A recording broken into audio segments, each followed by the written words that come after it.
এখন বানাবো আমি পনির কাজু দিয়ে। তো কেমন করে বানাই দেখো। কড়াই গরম হয়ে গেল, তেল দিয়ে দিলাম, সোমবারে দিয়ে দিলাম কালো জিরা, দিয়ে দিলাম কেটে রাখা টমেটো, দিয়ে দিলাম কাজু, একটু অল্প হলুদ করে দিয়ে দিলাম অল্প নুন, একটু ভালো করে ভেজে এখানে আছে কাজু বাটা, কিশমিশ বাটা, লঙ্কা আর হলুদ, লবণ, অল্প চিনি আর গরম মশলা, কেটে রাখা মশলা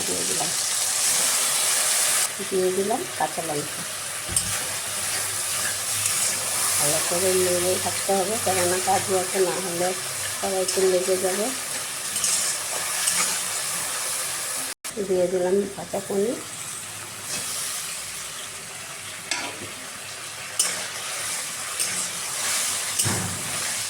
এটাকে বেশি ভাজতে হবে না, অল্প জলটা শুকিয়ে গেলে নামিয়ে দিব। সব কিছু দেওয়াই হয়ে গেল।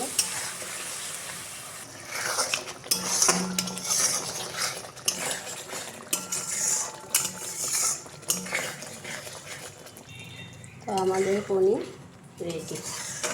আপনারাও এইভাবে বানিয়ে খেয়ে দেখবেন কেমন লাগে খেতে। বাচ্চারা খুব ভালোবাসে খেতে। যদি ভালো লাগে লাইক, শেয়ার, কমেন্ট, সাবস্ক্রাইব করে দেবেন।